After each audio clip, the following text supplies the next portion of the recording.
விளையாட நாமத்தினாலே உங்களை நான் வாழ்த்துகிறேன். நாம் ஆராதிக்கிற தேவன் மாத்திரம் நல்லவராய் இருக்கிறார். அது சிங்களத்தில் யாரும் இல்லை.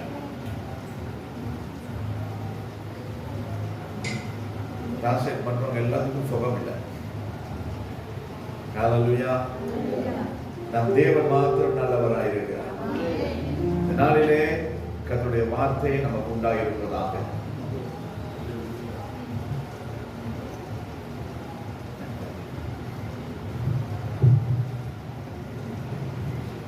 இந்த நாளிலே கர்த்தர் பேசும்படியாய் யோசுவாவின் புத்தகம் 1வது அதிகாரம் 7வது வசனத்தை நாங்கள் திருப்பிக் கொள்வோம். யோசுவா 1வது அதிகாரம் 7வது வசனம். என் தாசனாகிய மோசே உனக்கு கற்பித்த நியாய பிரமாணத்தின்படியெல்லாம் செய்ய கவனமாய் இருக்க மாத்திரம் மிகவும் பலம் கொண்டு திடமனதாயிரு. நீ போகும் இடமெல்லாம் புத்திமானாய் நடந்து கொள்ளும்படிக்கு அதை விட்டு வலது இடதுபுறம் விலகாதிருப்பாயாக. ஹல்லேலூயா.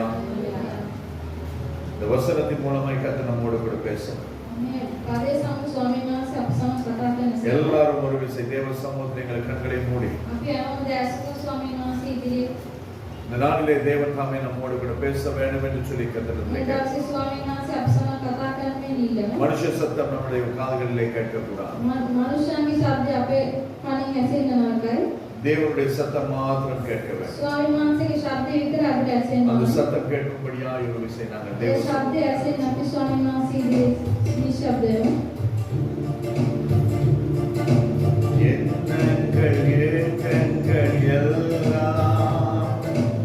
எல்லாமே அறிந்திருக்கின்றே. எண்ணங்கள் ஏக்கங்கள் எல்லாம் எல்லாமே அறிந்திருக்கின்றே. நடந்தாலோ படுத்தாலோ அப்பா நீர் அறிந்திருக்கின்றே.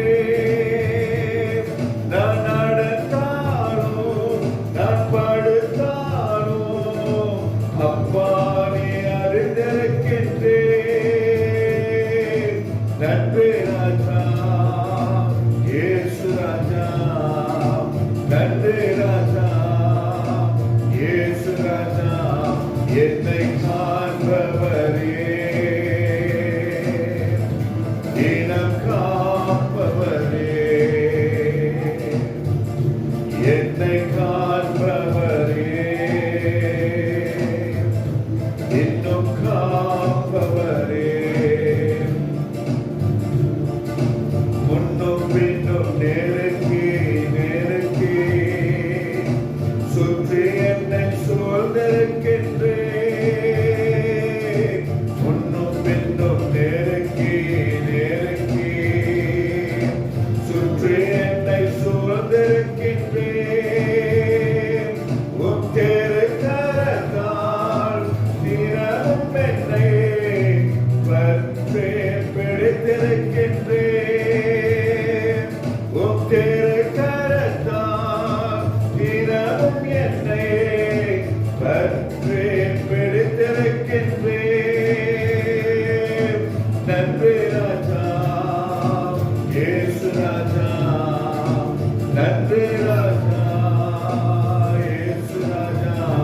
என்னை காண்பவரே, இனம் காப்பவரே, என்னை காண்பவரே, இனம் காப்பவரே. நல்ல தகப்பனே, இந்த நாளிலே நீர் எங்களோடு கூட பேசுகிறார்.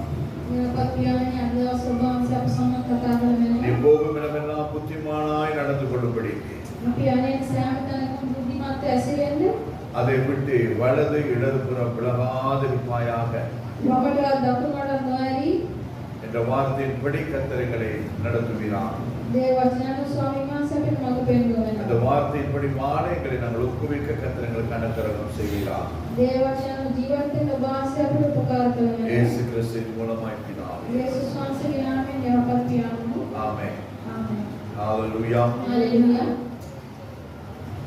வேதாகமத்தில் உள்ள 66 புத்தகங்களிலே සුද්ධ බයිබලයේ ඇති පොත් 64න් யோசுவாவின் புத்தகம் தான் ஒரு மனிதனுடைய பெயரோடு கூட ஆரம்பிக்கிற முதலாவது புத்தகம். යෝෂුවාගේ පොත විතරයි මිනිස්සුන්ගේ නාමයෙන් ආරම්භ වෙනා පොත. வேதத்திலே பலவீனி புத்தகம். පළවෙනි පොත. அதற்கு பின்பதாக ரூத், எஸ்தர், அது நெகேமியா என்று சொல்லி சில புத்தகங்கள் உண்டு. තවත් තියෙනවා රූත්, නehemiya කියලා. ஆனால் வேதத்தில் நாங்கள் பார்க்கும் பொழுது யோசுவாவின் புத்தகம் என்று சொல்லி நாங்கள் இதை பார்க்க முடியும். නමුත් සුද්ධ බයිබලයේ අපි බලනකොට යෝෂුවාගේ පොත කියලා මේ බලන්න පුළුවන්. யோசுவா என்று சொன்னால் යෝෂුවා කියලා කිව්වොත් யெகோவா மீட்கிறார் என்று அர்த்தம். යெகோவா අපිව ගලව ගන්නවා කියන එකයි. அதுல 24 அதிகாரங்கள் உண்டு. ඒ පද 24ක් තියෙනවා. பரீட்சை පරිච්ඡේද 24ක් තියෙනවා. வசனங்கள் 658 அதிலே இருக்கிறது. වචන ஹைசிய பனஸ் அட்டா. அப்ப இந்த புத்தகத்திலே கர்த்தர் நமக்கு என்ன சொல்ல வருகிறார் என்று சொன்னால் මේ පොතේ ස්වාමීන් වහන්සේ අපිට කුමක්ද කියන්නේ කිව්වොත් வாசிச்சு தெரிஞ்சுக்கிறேன். කියවලා බලන්න. ஹalleluya. හalleluya. அதுல अनेक காரியங்களை கர்த்தர் சொல்லுகிறார். ඒ ගොඩක් දේවල් ස්වාමීන් වහන්සේ කියලා. அதில் சொன்னதான மிக பிரதானமான வசனங்களில் ஒன்று இந்த நாளிலே நாங்கள் தியானிக்க போகிற வசனம். ඒයු ප්‍රධාන කාර්යයක් අපි අද මෙනෙහි කරන්න යන්නේ. என் தாசனாகிய மோசே உனக்கு கற்பித்த நியாயப்பிரமாணத்தின்படியெல்லாம். මගේ දාසයෝ මෝසෙස් ඔයගලන්ට කියලා දුන්නා නීති අනුව. அப்ப இந்த வேதத்தில் இருக்கிறதான வசனத்தின்படி எல்லாம் මේ සුද්ධ බයිබලයේ තිබෙන සෑම වචනයක් අනුව நாங்கள் செய்ய கவனமாய் இருக்க மாத்திரம் අපි කරන්න පරිස්සමෙන් ඉන්නා විතරක් மிகவும் பலம் கொண்டு திடமனதாயிரு. බොහොම පරිස්සමෙන් පාරින්න. செய்யறோம் அப்படி. එහෙම කරනවාද අපි? முதலாவது அதிகாரம் 7வது வசனம். யோசுவாவின் புத்தகம் 1வது அதிகாரம் 7வது வசனம். நமக்கு எதற்கு பலம் தேவை? අපිට කොහොමද ශක්තිය අවශ්‍ය? நாம் எதற்கு திடமனதாய் இருக்க வேண்டும்? අපි කොහොමද පරිස්සමෙන් ඉන්න ඕන? இந்த வசனத்தின்படி, இந்த நியாயப்பிரமாணத்தின்படி வாழ்கிறதற்கு. මේ දේව වචන අනුව ජීවත් වෙන්න. கொரோனா வந்தா என்னது எப்படி இருக்கிறோம்? பரிசமிங் இருக்கிறோம். කොරෝනාව පරිස්සමෙන් ඉන්නවා. நாய்க்கு பயந்து இருக்கிறோம். බලන්න බයයි. நாய் கடிக்க கூடாதுன்னு சொல்லி பாதுகாப்பா இருக்கிறோம். බලව අපාන නොදැන කියලා පරිස්සම් වෙලා. மலையில நனைஞ்சா தடுமல் வந்துரும் இருக்கிறோம். වැසි දෙමුණ තෙම්බිස වැඩි சின்ன சின்ன சின்ன காரியங்களுக்கு எல்லாம், கடந்து போகிறதான காரியங்களுக்கு எல்லாம் நாங்கள் எப்படி இருக்கிறோம்? පුංචි පුංචි கவனமாய் இருக்கிறோம். අපි පරිස්සම් වෙලා ඉන්නවා. ஆனால் கவனமாய் இருக்க வேண்டியதற்கு நாங்கள் கவனமாய் இல்லை. නමුත් පරිස්සම් වෙන්න ඕන එකට අපි පරිස්සම් වෙන්නේ නැහැ. எல்லாம் ரசிக்கப்பட்டீங்களா? හැමෝම ගැලීම ලබලාද? எத்தனை பேர் சொன்னீங்க ரசிக்கப்பட்ட? කී දෙනෙක් කියනවද ගැලීම ලබලා තියෙනවා? அதற்கு சோதரம். දෙවියන් වහන්සේ ප්‍රශංසා වේවා. உங்க எல்லாருக்கும் இயேசு தெரியுமா? ඔබලා හැමෝම යේසුස් දන්නවද? இயேசு தெரியுமா? சொல்லுங்க, தெரியுமா தெரியாதா? தெரியும்.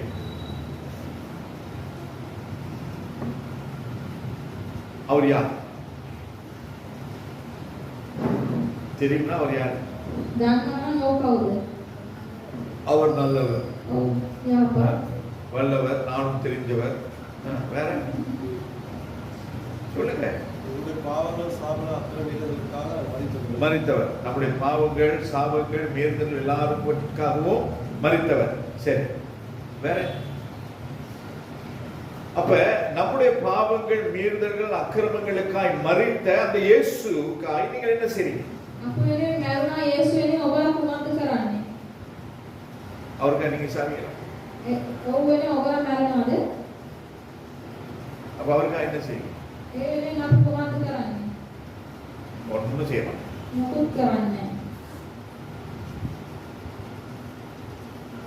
அநேகமான நேரங்களிலே நாங்கள் நினைக்கிறோம் ගොඩක් වෙලාවට අපි හිතනවා நமக்கு ஆண்டவர் தெரியும், අපේ ස්වාමීන් වහන්සේ நான் දන්නවා. ரட்சிக்கப்பட்டேன், මම ගැලීම ලබලා நான் ඉන්නවා. தேவனை ஆராதிக்கிறேன், මම ස්වාමීන් වහන්සේ தேவன் නමස්කාර ஊழியம் කරනවා. செய்கிறேன், ස්වාමීන් වහන්සේ සේවය කරනවා. எல்லாம் நல்லதுதான், எல்லாம் உண்மையும் தான். හැමදේම හරි ඔක්කොම ඇත්ත තමයි. ஆனால் නමුත් எத்தனை பேர் කී දෙනෙක් தேவன் சொல்லுகிறதை நாங்கள் செய்கிறோம்? ස්වාමීන් වහන්සේ කියන දේ කරනවද? அதை செய்யவில்லை என்றால் இன்னும் நாங்கள் ரட்சிப்பில் பூரணப்படவில்லை. එයා අපි කරන්නේ නැත්නම් තාමත් අපි ගැලීම සම්පූර්ණ වෙලා නැහැ. அப்படிதானே? එහෙම නේද? நாம சொல்ல தெரியும், අපි දැන් කියනවා ஆண்டவர் இயேசுவை தெரியும். යේසුස් වහන්සේ දන්නවා. அவர் என்ன சொன்னார்? උන්වහන්සේ කුමක්ද කිව්වේ? என்ன சொன்னார்? தன்னுடைய அன்பை காண்பிக்கும்படியாக சொன்னார். තමන්ගේ ප්‍රේමය පෙන්වන්න කියලා කිව්වා. காட்டுறோமா? පෙන්නනවාද අපි? அன்பே கிடையாது. ප්‍රේමයක්ම නැහැ. அன்பு செல்வி பேர், අන්දු සෙල්වි அன்பு නම. அரசன் අන්දු ආසන නම. இருக்கிற அன்பு ප්‍රේමය තියනවාද? கிட்ட போக முடியாது. ළඟට යන්න බෑ. எள்ளும் கொள்ளும் அப்படியே வெடிக்கும். මූණේ අබ පුපුරනවා. இதான் பேரு. அன்பு செல்வன், அன்பு செல்வி, அன்பு அரசி இழித்துவோம். ஆனால் என் ஆண்டோடைய வேதம் சொல்லுகிறது, ස්වාමීන් වහන්සේගේ දේව වචනේ කියනවා இதை செய்யும்படிக்கு கவனமாயிரு, මේ කරන්න අපි පරිස්සමෙන් ඉන්න ඕනේ. பலம் கொண்டு திடமனதாயிரு. පරිස්සමෙන් ඉන්න.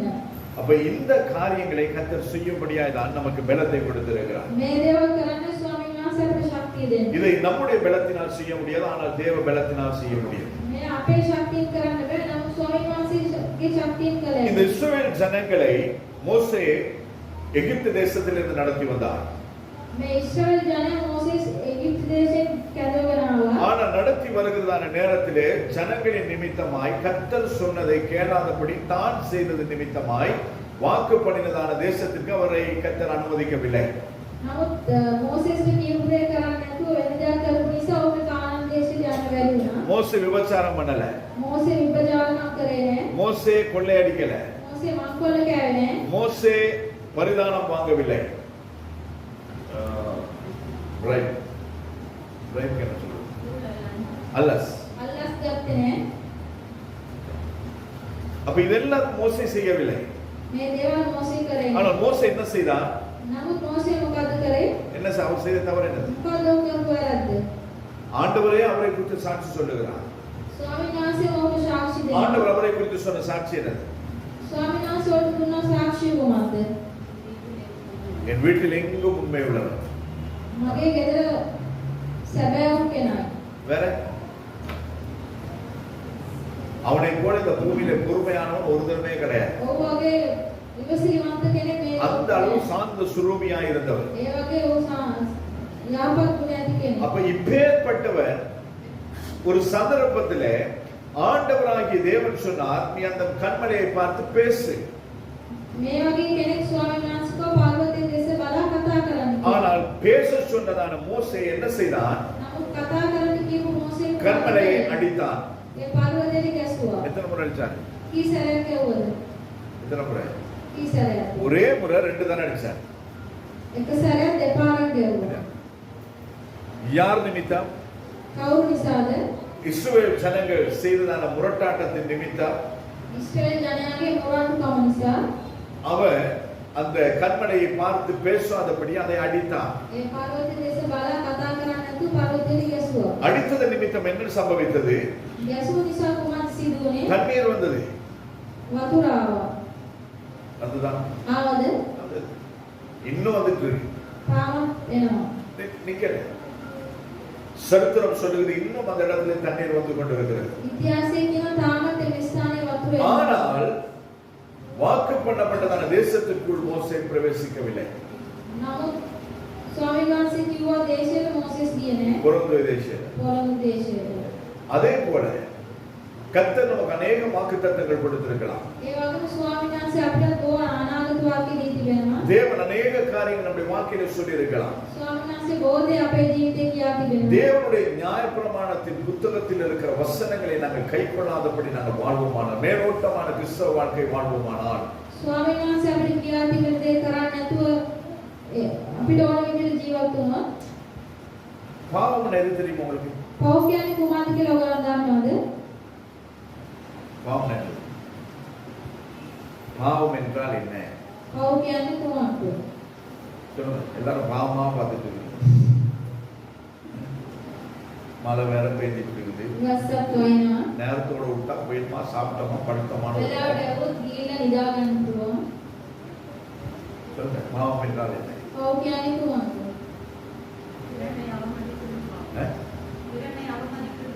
பிறனை அவமதிக்கிறதும் பாவம். வேற கர்த்தருடைய வார்த்தை கீழ்ப்படியாமல் செய்கிற அனைத்தும் பாவம். வேற சாதாரண ஏதாவது சொல்லுங்க. என்னமா? பொய் சொல்றது பாவம். வேற பிறர் மீது அன்பு செலுத்தாமல் இருக்கிறது பாவம். இதெல்லாம் தெரியும் தானே? இதெல்லாம் யார் சொன்னது? இதெல்லாம் யார் சொன்னது? நான் தான் சொன்னேன் அப்படின்னு தெரியல. யார் சொன்னது? கர்த்தர் சொன்னார். அப்ப சொன்ன கர்த்தரை தெரியாமல் தான் நாம் இத்தனை காரியங்கள் செய்துட்டு இருக்கிறோம். வெளியில் உள்ளவங்க செய்தா சொல்லலாம், அவங்களுக்கு தெரியாது. ஆனா இங்க இருக்கிற எல்லாருக்கும் தெரியுமா? விசேஷமா இந்த சபையிலே தேவனை ஆராதிக்கிறவர்களுக்கு வேதத்தில் அநேக ரகசியங்கள் தெரியும். அநேகமான, அதாவது தெரிந்திருக்க வேண்டிய காரியங்கள் தெரியும். அப்ப அப்படி தெரிந்திருந்தோம், தெரிந்தவைகளை நாங்கள் அபியாசப்படுத்தாதது பாவம்.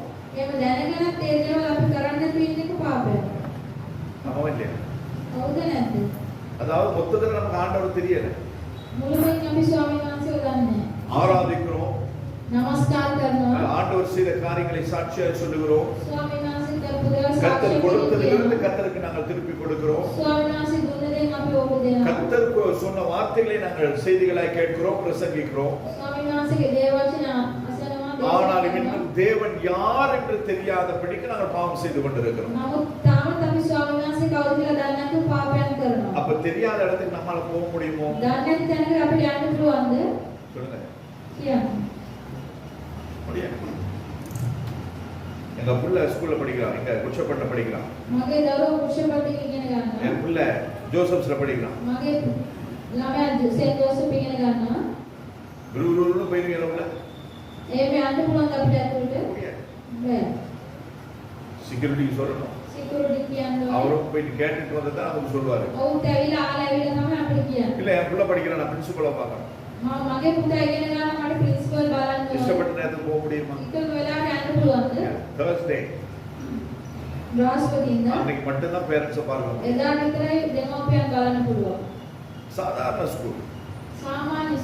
ஆனால் இப்பேற்பட்டதான சட்ட திட்டங்களோடு கூட ஒரு சாதாரண ஒரு ஸ்கூல் நடத்துவார்கள் என்றால் பல்வது போயிட முடியுமா? வாய்ப்பே கிடையாது. அதனால தான் ஆண்டவர் சொல்லுகிறார், நியாயப்பிரமாணத்தில் உள்ளதை நாங்கள் கை கொள்ளுகிறதுக்கு நாங்கள் தைரியமாய் கவனமாய் இருக்க வேண்டும், திடமனதாய் இருக்க வேண்டும். அதாவது நீ போகும் இடமெல்லாம் புத்திமானாய் நடந்து கொள்ளும்படிக்கு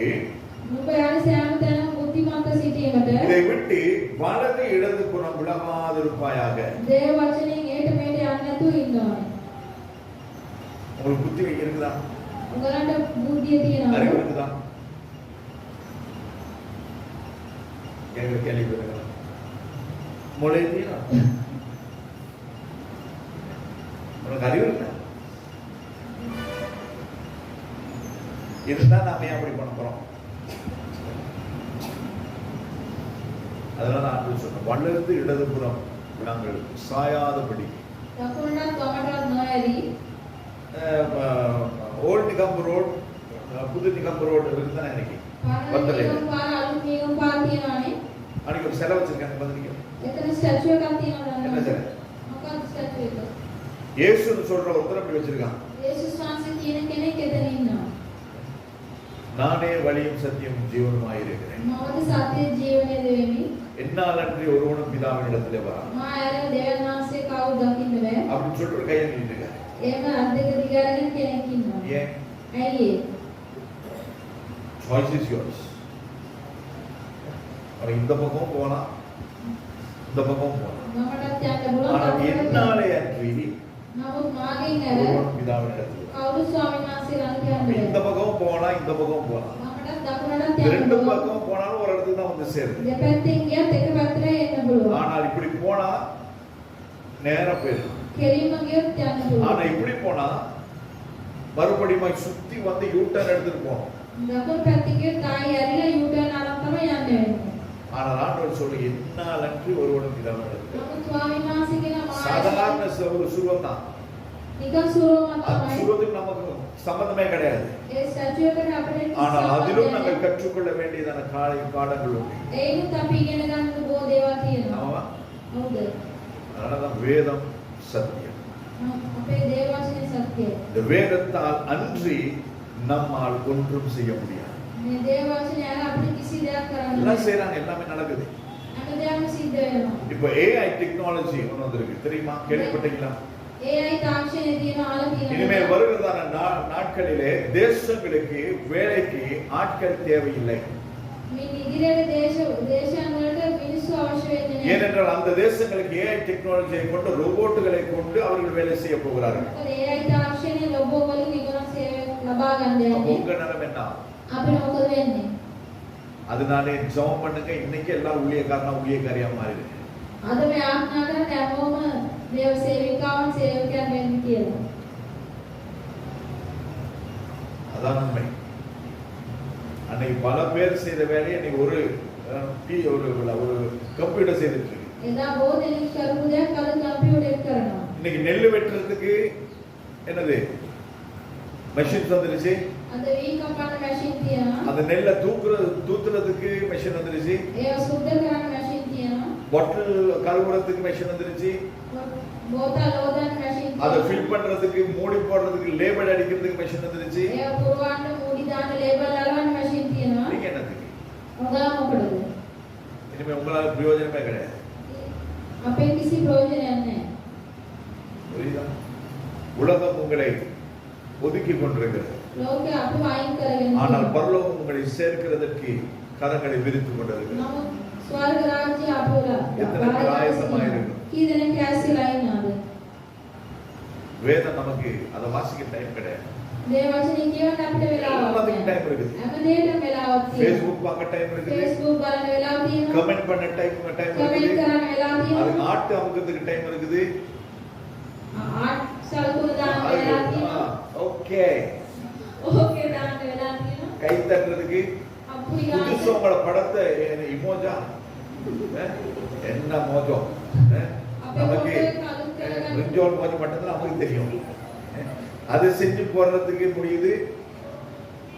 ஆனா வசனம் வாசிக்கிறது உங்களுக்கு டைம் கிடையாது. හැමදේම කරන්න වෙලාව තියෙනවා. නමුත් දේව වචනේ කියවන්න වෙලාව නැහැ. ஆனால் என் ஆண்டோட வேதம் சொல்லுகிறது, வலது இடதுபுறம் சாயாதபடிக்கு நாங்கள் போக வேண்டுமானால் நாம் ஒரே ஒரு ஆதாரம் இந்த வேதம் மட்டும்தான். දකුණට වමටත් ඇරී යන්න නැතුව ඉන්නවනම් අපිට තියෙන එකම මාර්ගය දේව වචනේ කියවන එකයි. ரெஸ்டாரண்ட்ஸ்ல எல்லாம் வந்து டிஷ்வாஷிங் வந்து இப்ப மெஷின் வந்துருச்சு. රෙස්ටෝරන්ට් වල වලන් හොදන්නත් මැෂිමක් තියෙනවා. பாத்தீங்களா? බලලා තියෙනවා. நான் வேலை செஞ்சு 20 வருஷத்துக்கு முன்னாடி, මම වැඩ කරේ අවුරුදු 20කට. 25 வருஷம், අවුරුදු 25කට. 25 வருஷத்துக்கு முன்னாடியே அந்த ஹீட் மெஷின், அந்த மெஷின், இந்த மெஷின்லாம் வந்துருச்சு. ඒ කාලෙත් මේ වගේ මැෂින්ස් තිබුණා. இன்னைக்கு கூட சைனீஸ் டாக்டருக்கு நீங்க போய் பார்த்தீங்கன்னு சொன்னா மிலாகிரி அவனியூல நான் இருக்கும்போது போட்ட கூல் ரூம் தான் இருக்குது. நான் இருக்கும்போது வாங்கினதான ஜெனரேட்டர் தான் முன்னாடி இருக்குது. මම වැඩ කරපු ස්ථානේ මම ඉන්නකොට ගත්ත දේවල් මේ තාමත් තියෙන්නේ. இன்னைக்கு வந்தவங்களுக்கு அது யார் வாங்கினதுன்னு தெரியாது. ඒවා ගත්තේ කවුද කියලා யார் අහන්න இருக்கும்போது செய்ததுன்னு தெரியாது. කවුරු ඉන්නකොට කරපු දේවල් කියලා ஆனால் දන්නේ அது නැහැ. பில்லுடைய காப்பி கூட இன்னும் என்கிட்ட இருக்குது. ඒ බිල්ලේ කොපියක් තාම අල්ලන්න තියෙනවා. சில ஒரு 2 வருஷங்களுக்கு முன்பதாக ஒரு சபையிலே சில பிரச்சனைகள் உண்டானது. අවුරුදු කීපයකට කලින් එක සභාවක් තුළ ප්‍රශ්නයක් තියෙනවා. யார் அந்த சபையை எடுத்து நடத்துறது அப்படி කවුද ඒ සභාව ආරම්භ කරන්නේ කියලා. எல்லாரும் அப்படி இப்படின்னு முண்டி அடிச்சு ஒரு கோர்ட்டு கேஸ்ல போயிட்டு இருக்காங்க. හැමෝම නීති මාර්ගයට ගියා. நான் என்ன தெரியுமா செய்தேன்? මම කුමන්ද எனக்கு කරගන්නද? அந்த சபை ஸ்தாபகர் கொடுத்த ஒரு லெட்டர் இருந்துச்சு. මට ඒ දේවස්ථානයේ අයිතිකරුන්ට ලියුමක් තිබුණා. நீதான் இந்த சபைக்கு தலைமை போதகர்னு சொல்லி ஸ்தாபகர் கொடுத்த லெட்டர் இருந்தது. ඔයා තමයි මේකට ප්‍රධාන පාලකයෙක් කියලා දීපු அந்த ලියුමක් லெட்டர் තිබුණා. சும்மா ஒரு போட்டோ எடுத்து Facebookல அப்லோட் பண்ணேன். ඒ ලියුම අරගෙන ෆොටෝ එකක් අරන් Facebook එකට අප්ලෝඩ් කරා. அத்தனை பேர் அலண்டாங்க. හැමෝම බය වුණා. பாஸ்டர், இன்னும் நீங்க அங்கேயே இருக்கிறீங்க. පාස්ටර්ලා තාම ඒදී ඉන්නේ. நீங்களும் அதுக்கு அதாவது அந்த சபைக்கு மறுபடியும் வரதுக்கு ஏதாவது முயற்சி பண்றீங்களா? ඔබත් ඒ සභාවට නැවත එන්න මොකක් හරි කරනවද? அவன் அங்க இருந்து கால் பண்றான். ගොඩක් අය මේ ඉඳන් அது மாத்திரமல்ல அந்த பாஸ்டர் மனைவி எனக்கு ஃபோன் பண்ணி கேக்குறான். ඒ පාස්ටර්ගේ වයිෆ් කෝල් කරලා அவங்களும் ගහුවා. அழுட்டாங்க. ඇයත් බය වෙනවා. அவன் மனைவி ஆனால் சபைக்கு நான் தான் இன்னும் தலைமை போதகர். என்ன செய்வது? நான் சொன்னேன் இல்ல வேணும்னா எனக்கும் வந்து நிக்கலாம். ඕනනම් මටත් ඇවිත් ඉන්න පුළුවන්. ஆனா நிற்கிறது என்னுடைய அந்த கர்த்தருக்கு சித்தம் இல்லாத ஒரு காரியம். නමුත් ස්වාමීන් වහන්සේට කැමති නෑ. அப்ப இன்னைக்கு எனக்கு அவர் சைன் பண்ணி கொடுத்த ஒரிஜினல் லெட்டர் எனக்கு இருக்குது. மத்த ஒரு ரூபாய் கிட்ட கிடையாது. අද ඕ මට අසං කර දීපු ඔරිජිනල් நான் 25 வருஷம் அவரோட இருக்கிறேன், 30 வருஷம் அவரோட கூட இருக்கிறேன், அவர் ஊழியத்துக்கு வந்த நாள்ல இருந்து அவரோட கூட இருக்கிறேன் என்று சொல்லுகிறவர்கள் இருக்கலாம். ඔව් සමග බොහෝ කාලයක් සිටිනා කියලා කියපුවා ඉන්න පුළුවන්. ஆனால் எழுதி கொடுத்த ஆவணம் என்னிடத்தில் இருக்கிறது. නමුත් ඒ ලිපිය තියෙන මල් ළඟ. அதே போலதான் நாம என்ன வேணாலும் சொல்லலாம். ඒ වගේ තමයි අපි ඕන දෙයක් ஆனால் කියන්න පුළුවන්. தேவன் கொடுத்த இந்த வார்த்தையின்படி நாங்கள் வாழ்ந்தால் மட்டுமே நம்மால் சாதிக்க முடியும். නමුත් දේව වචනේ අනුව හිටියොත් විතර අපිට අනුදයන්ව සාර්ථක කරගන්න පුළුවන්. හalleluya. புரியுதா உங்களுக்கு? තේරෙනවද ඔයගලන්ට? நாளிலே ஒரு ஊழியக்காரனை குறித்து Facebookல YouTubeல போட்டு தாறுமாற வீசிட்டு இருக்கான். දේව සේවකයන් ගැන YouTube එකේ Facebook එකේ දාලා யாருடைய நாமம் தூஷிக்கப்படுகிறது? කාගේ නමද විනාශ වෙන්නේ? யாருடைய நாமம்? කාගේ නමද? அது ஊழியக்காரனே கிடையாது. ඔහුගේ නම அது නෙවෙයි. ஊழியக்காரனை எப்படியோ ஏதாவது நெகட்டிவாவோ பாசிட்டிவாவோ அந்த அவனை தூக்கி தான் விட்டுட்டு இருக்கிறோம்.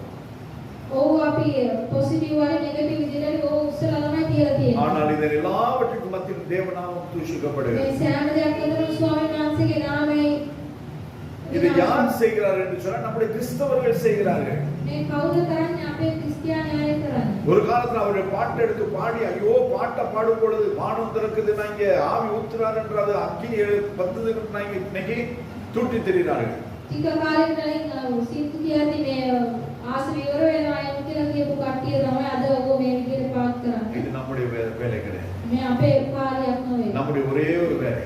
අපේ එකම එක කාර්යය. ஆண்டவரே அந்த ஊழியக்காரனை மறுபடியும் தூக்கி நிறுத்துவீராக. ස්වාමීනි ඔබ නැවතත් කුසි කරන්න.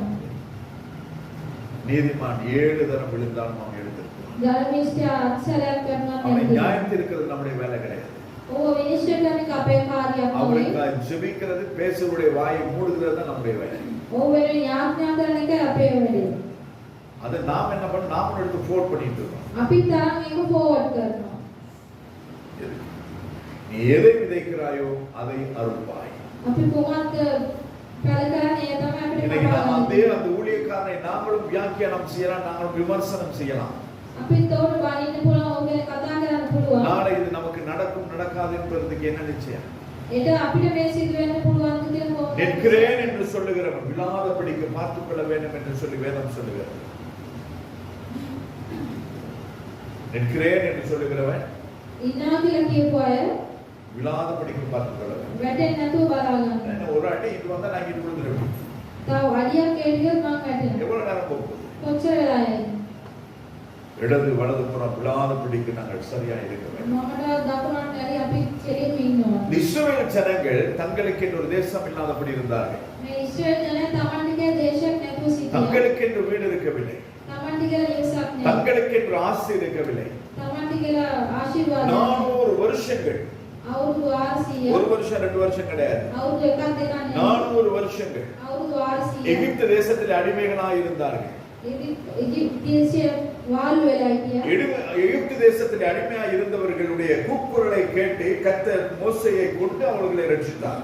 වාල්ලු වෙලා සිටු ඔහුගේ කෙදිරි ගැසීම අනුව ස්වාමීන් වහන්සේ මෝසෙස් යවලා ගලවලා 40 நாட்களிலே போக வேண்டிய பயணத்தை 40 வருஷங்கள் அவர்கள் பயணம் செய்தார்கள்.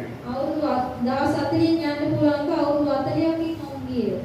ஏன் முரட்டாட்டம் செய்தவர்கள் மடிந்து போக வேண்டும்?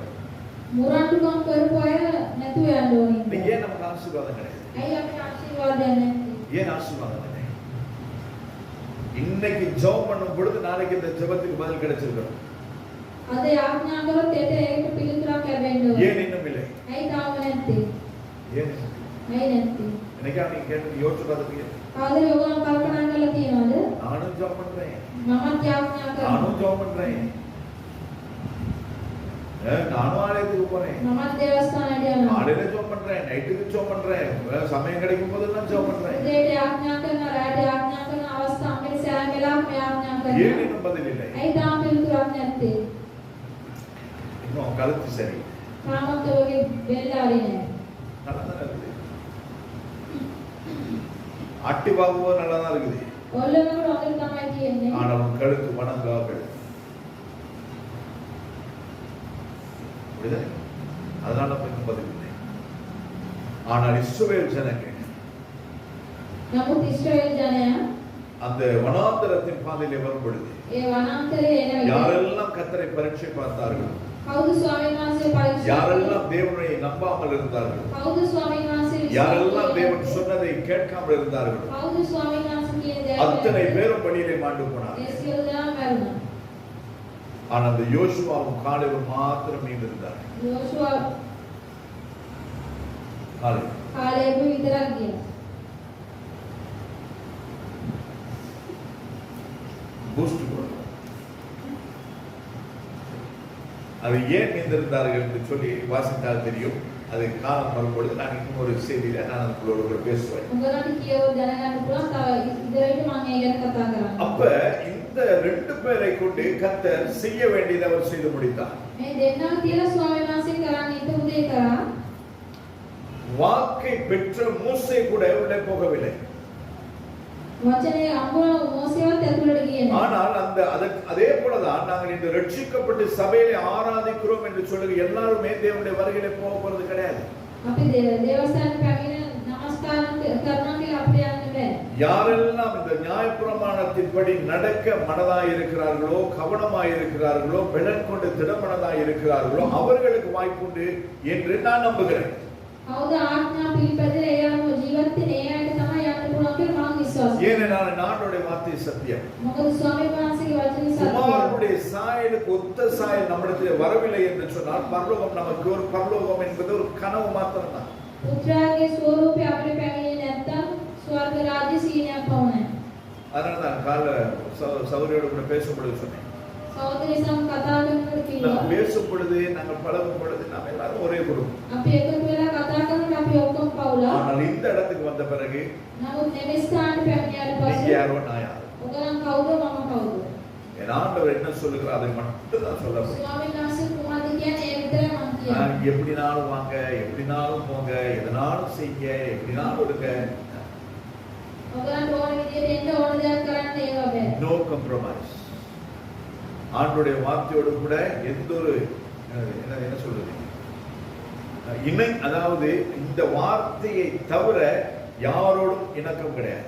මේ වචනය නැතුව කාසංගත සම්බන්ධයක්. இது என்ன சொல்லுதோ அதுதான் நாம் செய்ய வேண்டும். මේ වචනේ කියන දේ අපි කරන්න. அதற்காக தான் கர்த்தர் இந்த சபையை தன்னுடைய இரத்தத்தினால் விலை கொடுத்து வாங்கினார். ඒ නිසා ස්වාමීන් වහන්සේ තමන්ගේ ලේ වෙලියටදී මේ සභාව ගත්තා. சபை என்கிறது சாதாரணமான இடம் கிடையாது. සභාව කියන්නේ සාමාන්‍ය තැනක් නෙවෙයි. இதுல இன்வெஸ்ட்மெண்ட் வந்து ஆண்டோடைய ரத்தம். මේට මිලදුනේ ස්වාමීන් වහන්සේගේ දුරේ. நான் இதுக்காக சாகல, நீங்க யாரும் சாவல. මම මරුනෙත් නෑ, ඔයා මරුනෙත් නෑ. என் ஆண்டோடைய ரத்தத்தினால் இந்த சபையை விலை கொடுத்து வாங்கியிருக்கிறார். ස්වාමීන් වහන්සේගේ ලේ මිලට දීලා මේ සභාව அப்ப වහන්සේ. ஒன்றுமே இல்லாதவர்களை කිසිම දෙයක් නැති අය இந்த யோசுவாவை கொண்டு அவர்களுக்கு எல்லாவற்றையும் பெற்றுக் கொடுத்தார். යෝෂුවාව අරගෙන හැමදේම කරලා දුන්නා. சொல்ல நாடு இல்லாமல் இருந்தவர்களுக்கு நாடு கிடைத்தது. රටක් නැති අයට රටක් දුන්නා. வீடு இல்லாமல் இருந்தவர்களுக்கு வீடு கிடைச்சது. ගයක් නැති අයට ගයක් දුන්නා. வயல் இல்லாமல் இருந்தவங்களுக்கு வயல் கிடைச்சது. නැති අයට උරක් දුන්නා. எல்லாவற்றையும் கர்த்தர் இலவசமாய் கொடுத்தார். සෑමදේම ස්වාමීන් වහන්සේ අපේ දුන්නා. இலவசமாய் பெற்றுக்கொள்ள 40 வருஷங்கள் அவர்கள் நடக்க வேண்டியது. ඒ නොමිලේ ලබා ගන්න අවුරුදු 40ක්. யோசுவா 1வது அதிகாரம் 5வது வசனம் 9வது வசனம் சொல்லுகிறது. யோசுவா எங்கே பகை நமே කියනවා கர்த்தரை நாம் சார்ந்திருந்தால் அவர் நம்மை விட்டு விலகுவதும் இல்லை, அவர் நம்மை கைவிடுவதும் இல்லை. අපි ස්වාමීන් වහන්සේ සමසිත උන්වහන්සේ අපිව අතාරින්නෙත් නෑ. අපිව அப்ப நாம் தேவனோடு கூட இருந்தால் மட்டும்தான் இது நடக்கும். අපි ස්වාමීන් වහන්සේ සමසිතිය තමයි මේ දේ සිද්ධ වන්නේ. நாம மற்றவங்களை பார்க்க வேண்டிய அவசியம் கிடையாது. අපි අනිත් අය බලන්න ඕනේ. அவன் நல்லா தான் இருக்கலாம், ඔව් හොඳට ඉන්නවා. அவன் ஆசீர்வாதமா தான் ඔව් இருக்கலாம், ආශිර්වාදවත් இருக்கிறான், ඉන්නවා තමයි. உண்மைதான். ஆனால் பரலோகத்தின் நிச்சயம் அவனிடத்தில் இருக்கிறது. නමුත් ස්වර්ගයේ යනවා කියලා නීතිය ඕලඟ තියනවාද? அப்பா பிதாவே என்று கூப்பிடுகிறதான புத்திர சுவிகாரத்தின் அதிகாரம் அவனிடத்தில் இருக்கிறதா? අප්පා පියාණන් කියලා අඬගාන අයිතිය ඕක තියනවාද? அது நமக்கு மட்டும்தான் ඒ අපිට විතරයි තියෙන්නේ. ஒரு ஆராதிக்கிற அவருடைய பிள்ளைகளுக்கு மட்டும்தான் அது. ඔව් නමස්කාර කරන දරුවන් அப்ப கர்த்தருடைய வார்த்தையை படி நாங்கள் வாழ்ந்து வாழும் பொழுது அந்த வார்த்தையை மேல் நாம் சார்ந்திருக்கும் பொழுது ස්වාමීන් වහන්සේගේ වචන ජීවත් වෙනට එයාම අපි ஆண்டவருடைய வசனம் சொல்லுகிறது அவர் நம்மை விட்டு விலகுவதும் இல்லை அவர் நம்மை கைவிடுவதும் இல்லை. ස්වාමීන් වහන්සේගෙන් අපේ ඈත් වෙන්නේ නැහැ අපව අත්හරින්නේ නැහැ. எபிரேயர் 11வது அதிகாரம் 5வது வசனத்தை யாராவது வாசிக்கலாம் சீக்கிரம். எபிரேயர் 13:5. எபிரேயர் பஹே டாப்னே பஹா. நீங்கள் பண ஆசை இல்லாதவர்களாய் எபிரேயர் 13:5. நீங்கள் பண ஆசை இல்லாதவர்களாய் நடந்து உங்களுக்கு இருக்கிறவைகள் போதும் என்று எண்ணுங்கள். நான் உன்னை விட்டு விலகுவதும் இல்லை உன்னை கைவிடுவதும் இல்லை என்று அவர் சொல்லியிருக்கிறார். இந்த வார்த்தைக்கும் இந்த வார்த்தை ரெண்டா பிரிக்கலாம். මේ වචන දෙකට කඩන්න පුළුවන්. முதலாவது பகுதி இரண்டாவது பகுதி. පළවෙනි කොටස දෙවෙනි කොටස. ஆண்டவர் யாரோட இருப்பார்? ස්වාමීන් වහන්සේ කාසම සිටින්නේ කියන්නේ பண ஆசை எல்லா தீமைக்கும் வேறாக இருக்கிறது. මුදල් ආශාවන් නැති අය ஆசை நிறைய என்ன ஆசை தேனா මුදල් ආශා තියෙන தூக்கத்தில் பேசிட்டு இருக்காங்க. படிக்கும் போது தூக்கம் வராம இருக்குது நாம என்ன செய்வோம் சின்ன காலத்துல? පාඩම් කරනකොට ඉන්දියාවේ නැති අපි මොකද කරන්නේ? ஒரு பேசன்ல தண்ணி வச்சு காலை போட்டுட்டு இருப்பாங்க. ஞாபகம் இருக்கா? බේසමට වතුර දාලා කකුල දාගෙන ඉන්නවා. அப்படி போட்டே தூங்கினாலும் இருக்குது. ඒව දාලා නිදාගත්තා ඉන්නවා. இல்லையா? போட்டா அதுக்கு அப்புறம் போட்டா தான் உங்களுக்கு தூக்கமே வரும். ඊට පස්සේ දැම්මොත් තමයි නිින්ද යන්නේ. ஏன்னா பழகிருச்சு.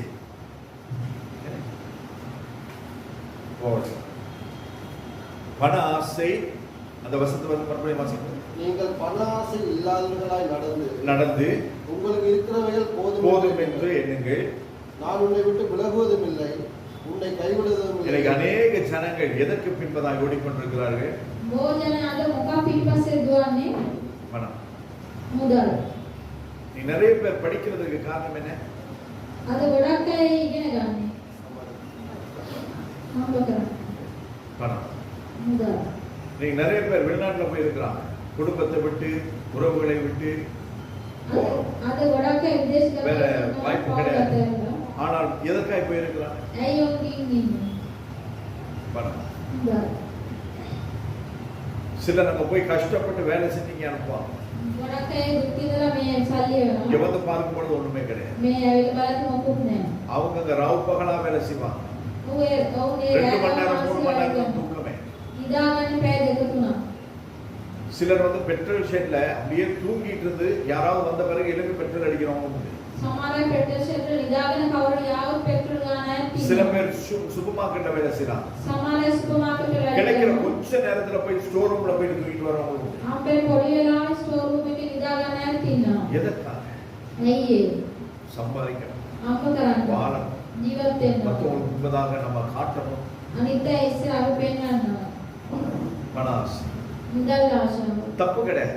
වැරද්දක් பணம் නැහැ. வேண்டும். මුදල් பணம் අවශ්‍යයි. இல்லாம எதுவுமே பண்ண முடியாது. මුදල් නැතුව කිසි ஆனா දෙයක් பணத்து කරන්න மீது உள்ள ஆசை எல்லாம் தீமைக்கும் வேற இருக்குது. මුදල් කෙරෙහි තිබෙන ආශාව සෑම දෙයකටම பணம் சம்பாதிக்கிறதுக்கு நீ என்னெல்லாம் பண்றாங்க? මුදල් අම්ම කරන අද කොතෙක් දේවල් කරනවා. 100 கிலோவுக்கும் அதிகமான என்னது ஹெரோயின் ஹைஸ் காலையில குடிச்சிருக்காங்க. எங்க? கடுவலை මත්ද්‍රව්‍ය විකුණනවා. விற்கிறோம்னாங்க அதெல்லாம் நீங்க අnder කියන.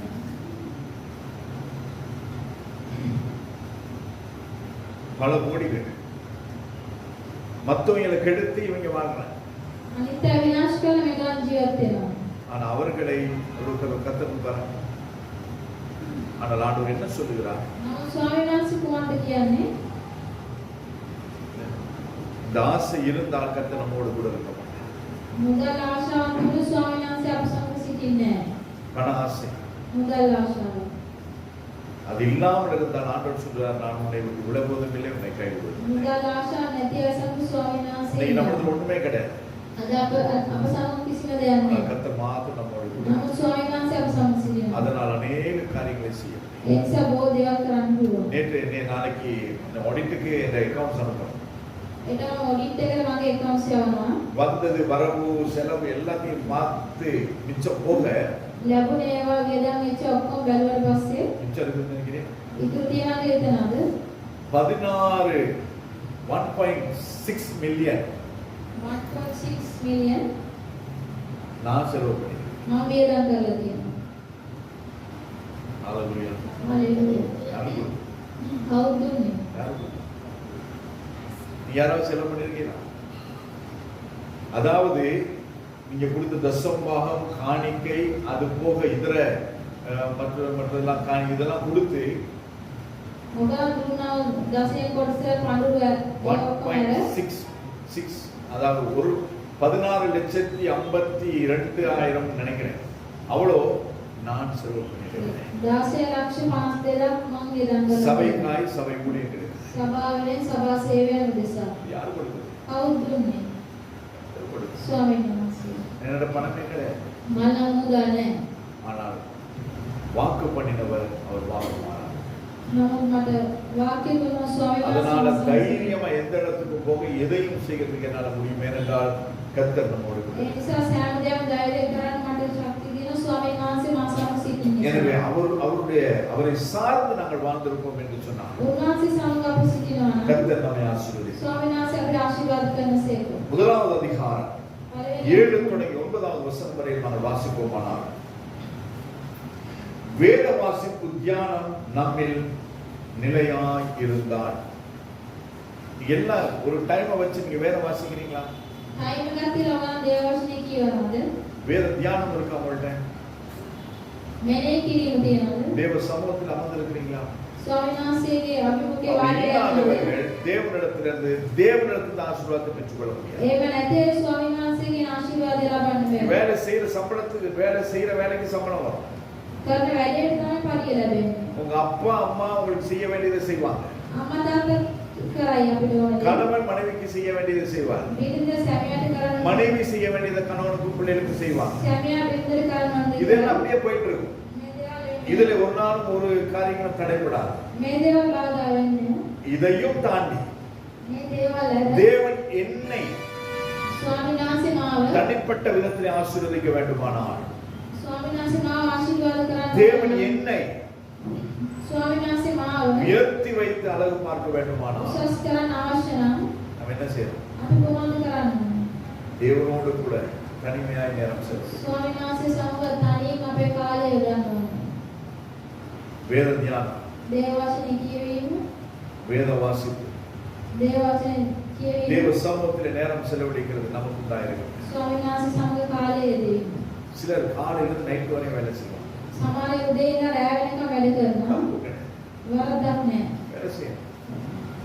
ஆனால் வேலை செய்கிறதுக்கு ஒரு வரைமுறை உண்டு. எல்லாம் நாங்கள் செய்யாம நம்முடைய வாழ்க்கையில் அநேக நெருக்கங்களுக்கு காரணம் என்ன? தேவனோடு கூட நாங்கள் நேரம் செலவழிக்கிறது கிடையாது.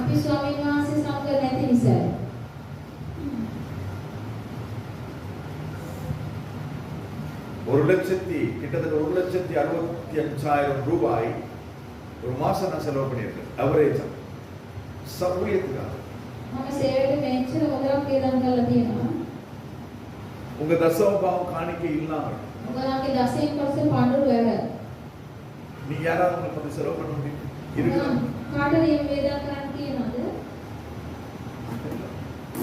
நான் ஏன் இதை சொல்லுகிறேன்? மேன்மை பாராட்டிக் கொள்ளும்படியா இல்ல. என்னை ஆசீர்வதிக்கிற தேவன் உங்களையும் ஆசீர்வதிக்க முடியும். அந்த ஆசீர்வாதம் உங்களுக்கு உண்டாயிருக்க வேண்டுமானால் தேவனை தேடுங்க. தேவ சமூகத்தில் அமருங்க. தேவனுடைய வார்த்தை என்ன சொல்லுது அதை கேளுங்க. அவ்வளவுதான். அதுக்கு மேல ஒண்ணுமே கிடையாது. இல்ல மாசம் முக்கிய செஞ்சு ஒரு நாளைக்கு 1000 ரூபாய் படி 30 நாளைக்கு 30,000 ரூபாய் சம்பளம். முக்கிய வேலை செஞ்சு ஒரு மாசம் ஒரு நாளைக்கு 3000 ரூபாய் படி சொல்லுவோமே, மாசம் 90,000 ரூபாய் சம்பளம். நாம் ஒரு முக்காம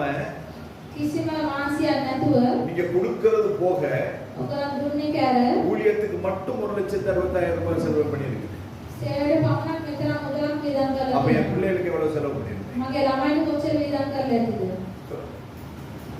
வீட்டு வாடகை, கரண்ட் பில், தண்ணி பில், ගෙවල් කුලිය, වතුර bill, light bill, school fees. வீட்டுக்கு வர்றவங்க வந்து போறவங்களுக்கு சாப்பாடு. එන යන අයට කෑම වියදම්. ஏன் இதெல்லாம் உங்களுக்கு சொல்றேன்னு சொன்னா ஒரே ஒரு காரியம். ඇයි මේ දේවල් ඔයාලට කියන්නේ එකම එක කාරණා. தேவனை சார்ந்திருங்க. ස්වාමීන් වහන්සේ සොයන්න. தேவனை தேடுங்க. ස්වාමීන් වහන්සේ සොයන්න. அப்ப கர்த்தர் உங்களை ஆசீர்வதிப்பார். ඒකට ස්වාමීන් වහන්සේ ඔයාලට ආශිර්වාද කරනවා. அதான் ரகசியம். ඒකයි රහසය. වෙන කිසිම දෙයක් නැහැ. அடுத்ததாக தேவ வழிநடத்துதலையும் ஆலோசனையும் பெற்று செயல்படும் தலைவர் ஊழியர்கள் உங்களுக்கு இருக்க வேண்டும். දේව මඟ පෙන්වීම තියෙනා වූ පාලකයන් අපිට සිටිය යුතුයි. தேவன் பேசுகிற ஒரு தேவ மனுஷன் உங்களுக்கு இருக்க வேண்டும். ස්වාමීන් වහන්සේ කතා කරනවා සේවකෙක් අපිට සිටිය යුතුයි. அதாவது என்னோட மட்டும் தான் பேசுறது.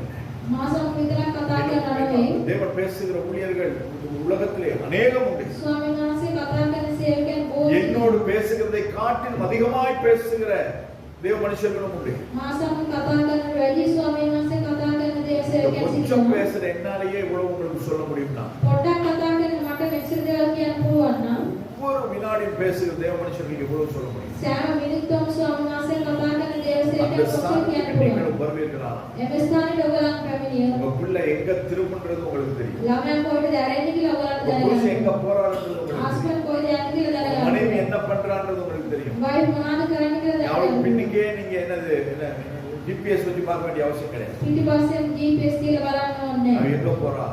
ඔව් කොහෙද යන්නේ? ஏக தேவதாசர்களை நாங்கள் பார்த்திருக்கிறோம். අපි ගොඩක් දේව සේවකයන් බලනවා. நம்முடைய தேசத்திலே அதை நான் உங்களுக்கு ஏற்கனவே சொல்லி இருக்கிறேன், மறுபடியும் நான் சொல்லுகிறேன். අපේ දේශය තුල මම ඔයගලන්ට කලින් කියලා තියෙනවා. මම පොඩ්ඩක් කියන්නම්. Pastor brother Rajendran Jesus lives. அவர் ஒரு நாள் உபவாச ஜெபம் நடந்துட்டு இருக்கு. ඔව් උපවාසය ආත්මාව කතර තුල இது ஆண்டவர் சொன்னாரு பிரதர் ராஜேந்திரனுக்கு வாஷ்ரூமுக்கு போ அப்படி. ස්වාමීන් වහන්සේ කිව්වලු washroom එකට යන්න කියලා. பீடத்துல இருந்து ஆண்டவருக்கும் அவருக்கு கன்வர்சேஷன் நடந்துட்டு இருக்கு. දේශනා කරන ස්ථාන සිට උට සාකච්ඡාවක් යන ස්වාමීන් වහන්සේ இங்க සමග. அவர் பேசிட்டு இருக்காரு, ஆனா உள்ள போயிட்டு இருக்கு, வைஃபை வேலை பண்ணிட்டு இருக்குது. ඔව් සභාවට කතා කරන ඒ සමග ස්වාමීන් වහන්සේ සමග කතා ஆண்டவர் කරනවා. எனக்கு இப்ப போக வேண்டிய அவசியம் இல்லையா, அப்ப ஏன் நான் போகணும் அப்படின்னு. ඇයි ස්වාමීන් මට දැන් යන්න අවශ්‍ය නැහැ. போ அப்படின்னு இருக்காரு. නෑ ඔයා washroom அப்ப එකට உடனே යන්න.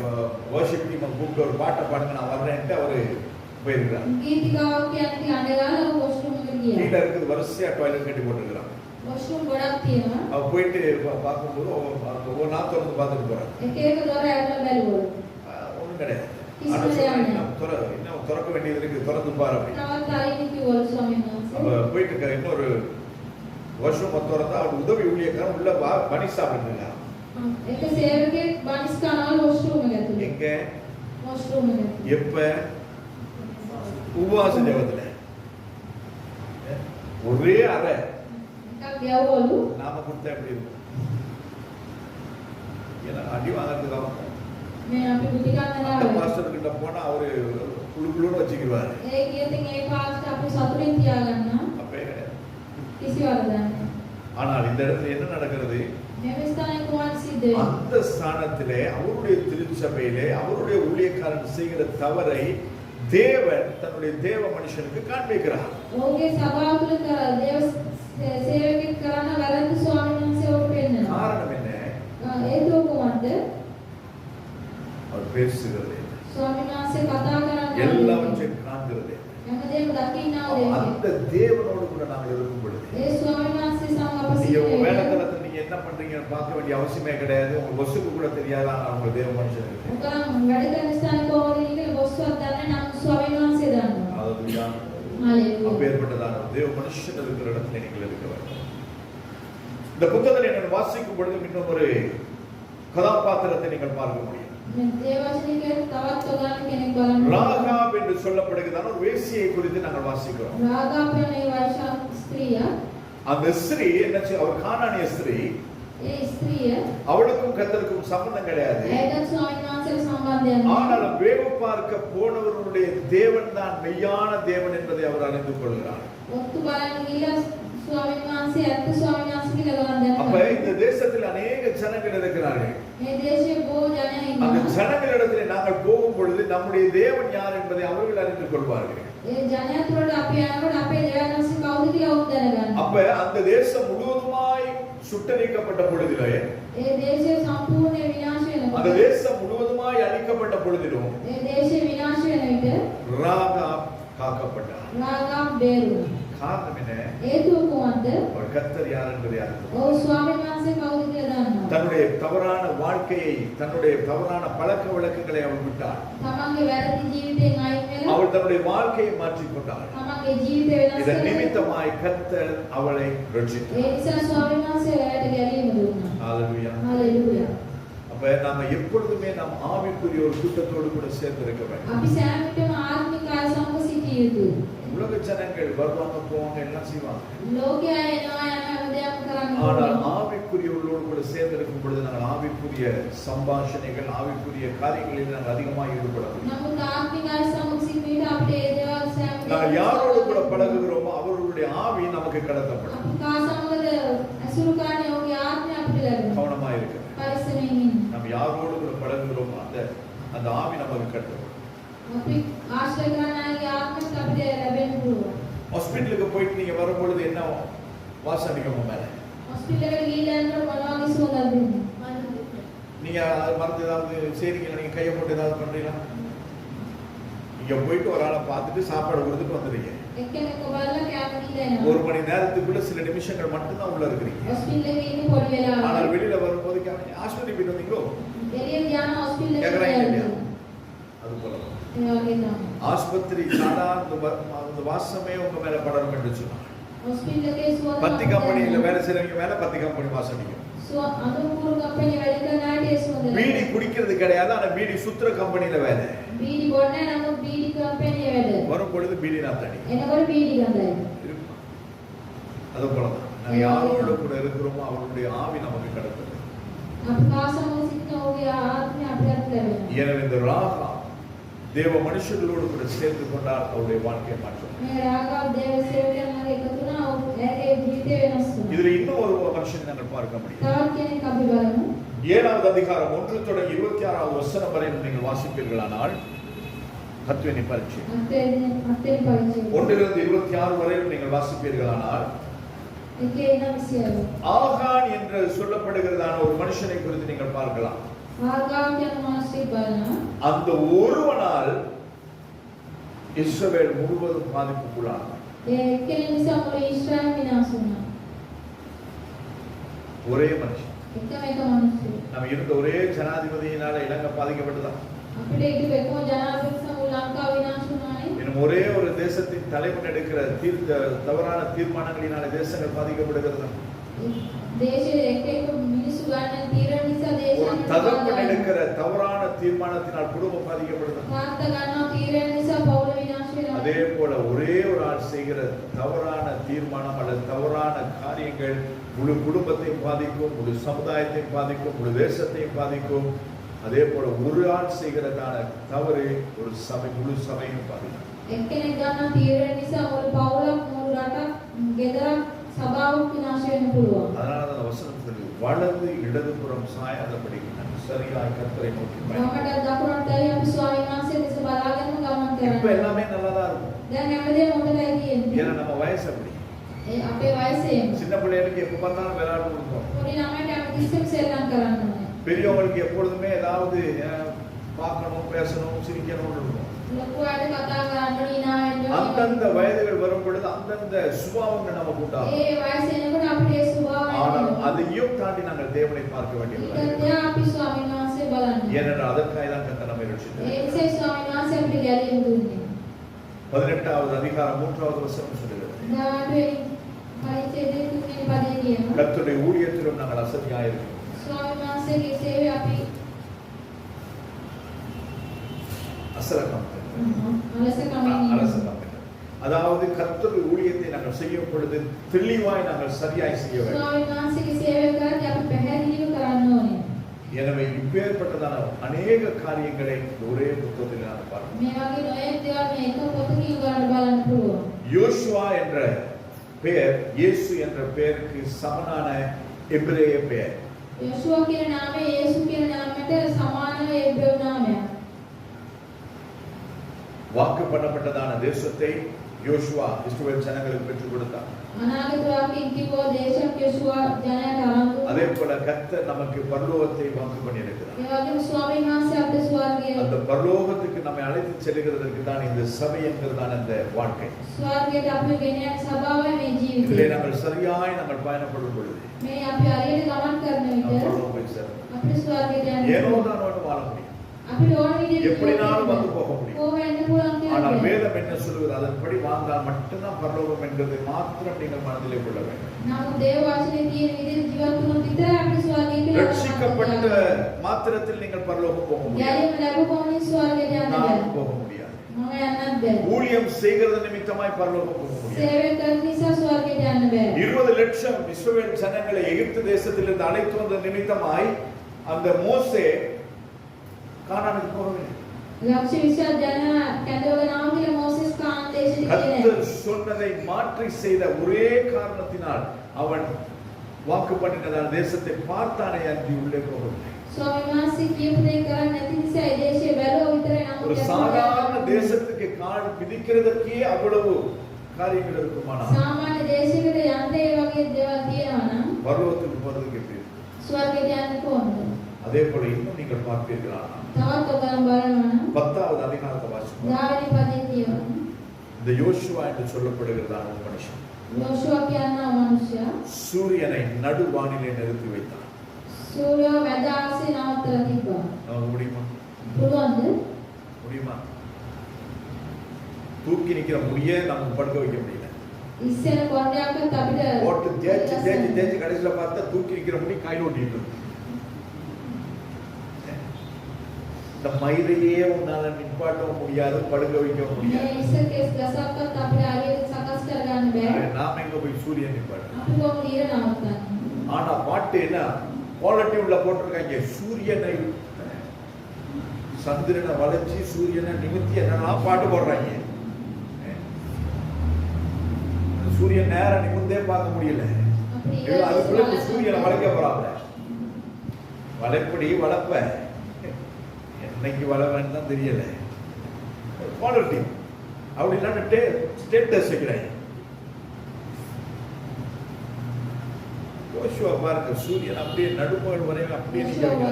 ඊර එක තැන නැවතුවා. சந்திரனை இங்க நில்லு, சூரியன் அங்க நில்லுன்னு சொல்லி ஒரு மனுஷன் அசாத்தியமான காரியங்களை செய்யும். චන්ද්‍රයා මෙතන ඊර මෙතන කියන්නේ කියලා මිනිස්සෙක් සාමාන්‍යයෙන් කරනවා. நம்மாலே செய்ய முடியும். අපිටත් කරන්න පුළුවන්. யோசுவாவினால் செய்ய முடியும்னா நம்மாலே செய்ய முடியும். යෝෂුවාට කරන්න පුළුවන් අපිටත් කරන්න. என் ஆண்டவரால் அற்புத அடையாளங்கள் செய்ய முடியுமானால் நம்மாலும் செய்ய முடியும். මගේ ස්වාමීන් වහන්සේලා පුදුම දේවල් කරන්න அதுக்கு ஒரு පුළුවන්. ஊழியக்காரன் தேவையில்லை. ඒක සේවකව ஆண்டவர் சொன்னார், என்னை விசுவாசிக்கிறவன் මාව විශ්වාස இவைகளையும் செய்வான், මේවත් இதை කරනවා. காட்டிலும் மேலானவைகளை ඊට செய்வான். වැඩි දේවල් කරනවා. ஏன் நம்மால முடியல? ඇයි අපිට තාම බැරි? என் தலைவலியே போக மாட்டேன், මගේ ඔළුව කැක්කුම என் යන්නේ. கால் வலியே போக மாட்டேன், කකුල අමාරුවම என் යන්නේ. முடியே போக மாட்டேன். போட்டு කොන්දේ කැක්කුම යන්නේ. நாம் இன்னும் தடுத்து வரணும். දැන් අපි මේ ස්ථානට நாம் යන්නේ. யோசுவாவை போல நாம் மாறுவோம். අපි යෝෂුවා වගේ වෙනස් විය යුතුයි. சூரியனை கிபியோன் மேலும் சந்திரனை நீ அயலோன் பள்ளத்தாக்கின் மேலும் தரித்து நில்லுங்கள் என்றான். அது ஏறக்குறைய ஒரு பகல் முழுவதும் நடுவானத்தில் நின்றது என்று சொல்லி 10வது அதிகாரம் 12-13வது வசனத்திலே வாசிக்கிறோம். ඊර එක තැන තිබ්බා කියලා ඒ පරිච්ඡේදයේ කියා තිබෙනවා. அதை செய்ய நம்மால முடியும். ඒක කරන්න අපිටත් முடியுமா? පුළුවන්. முடியாது. පුළුවන්ද බැරිද? அது முடியும் என்று அதை நம்முடைய வாழ்க்கையிலே நாங்கள் அதை செய்ய வேண்டுமானால் අපේ ජීවිතේ කරන්න අවශ්‍යයි නම් சிம்பிள். පොඩි දෙයක් ஒரே ஒரு තියෙනවා. காரியத்தை එකම කාර්යය තියෙන්නේ. அதுதான் இந்த வசனம். ඒකයි මේ වචනේ. என் தாசனாகிய மோசே உனக்கு கற்பித்த நியாயப்பிரமாணத்தின்படி எல்லாம் செய்ய கவனமாய் இருந்தா இருக்க மாத்திரம், என்னது மாத்திரம், මගේ දාසයා කිව්වා ආඥාව ජීවත් වෙනවා. நான் இஷ்டப்பட்டது, எங்க அம்மா இஷ்டப்பட்டது, எங்க தாத்தா இஷ்டப்பட்டது, எங்க மாமா இஷ்டப்பட்டது, எங்க ஃப்ரெண்ட்ஸ் இஷ்டப்பட்டது, இதெல்லாம் செய்ய முடியாது. මගේ පවුලේ අය අනිත් අය කියපු දේවල් නෙවෙයි. தேவன் சொன்னதை மாத்திரம் ස්වාමීන් වහන්සේ කියන දේ පමණක්.